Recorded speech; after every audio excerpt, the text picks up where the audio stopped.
Assalamualaikum warahmatullahi wabarakatuh. Good morning students, how are you today? Let's open our lesson today by reciting Al-Basmalah. 1, 2, 3. Bismillahirrahmanirrahim. Baiklah anak-anak, untuk pembelajaran hari ini silahkan disimak baik-baik penjelasan berikut ini.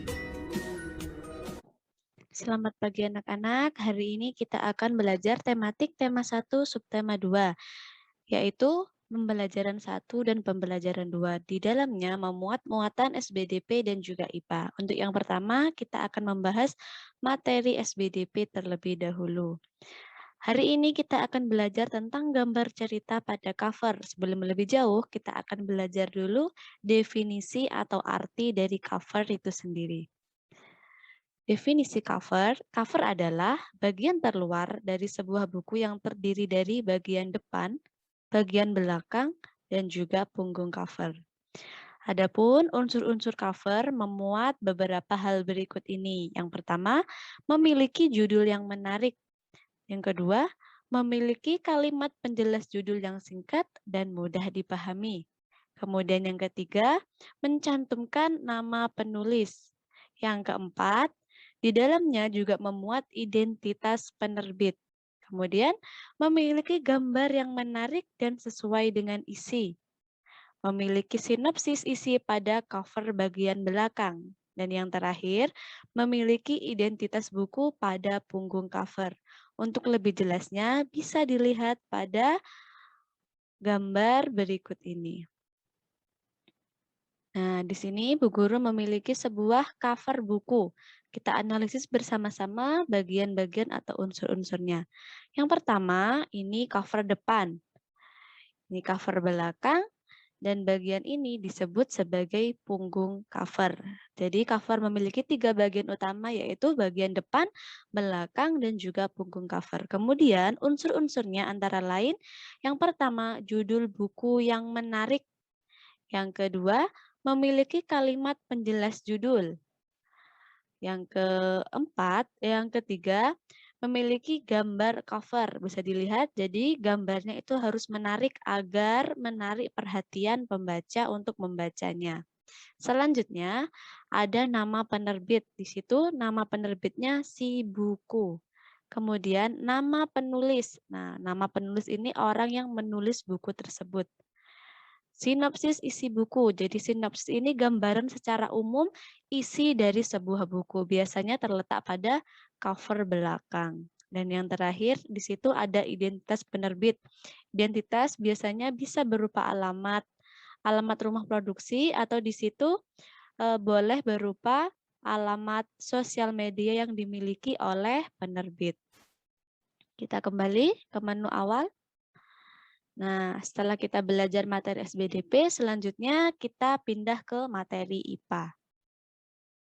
Nah, di materi IPA kita akan membahas tentang tulang sebagai alat gerak manusia.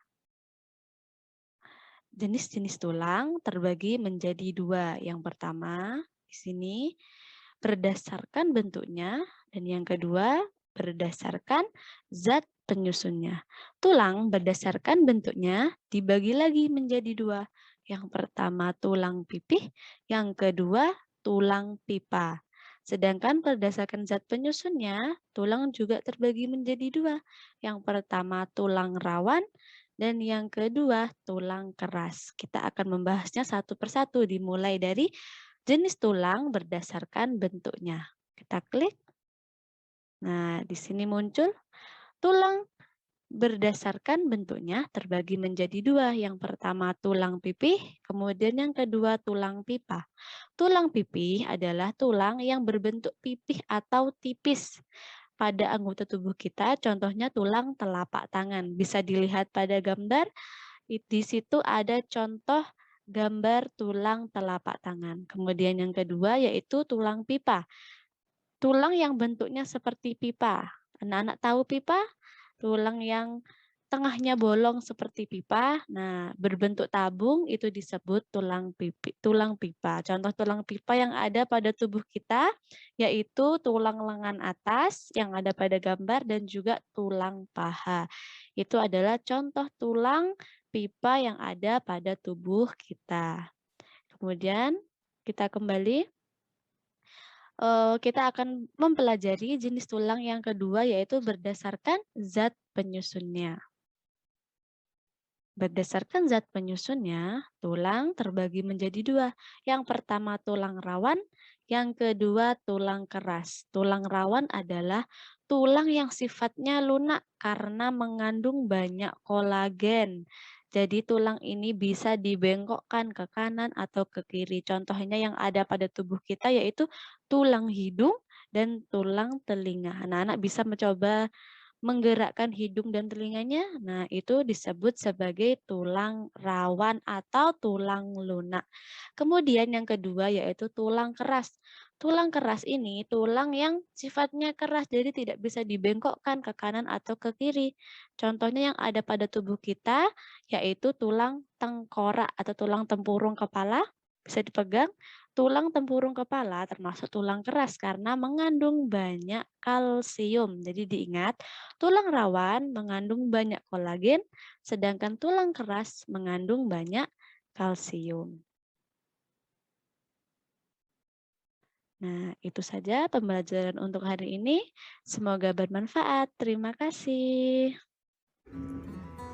Baiklah anak-anak, cukup sekian pembelajaran untuk hari ini. Let's close our lesson today by reciting Alhamdulillah. 1, 2, 3. Alhamdulillahirabbil alamin. Jangan lupa selalu jaga kesehatan di rumah. See you tomorrow. Wassalamualaikum warahmatullahi wabarakatuh.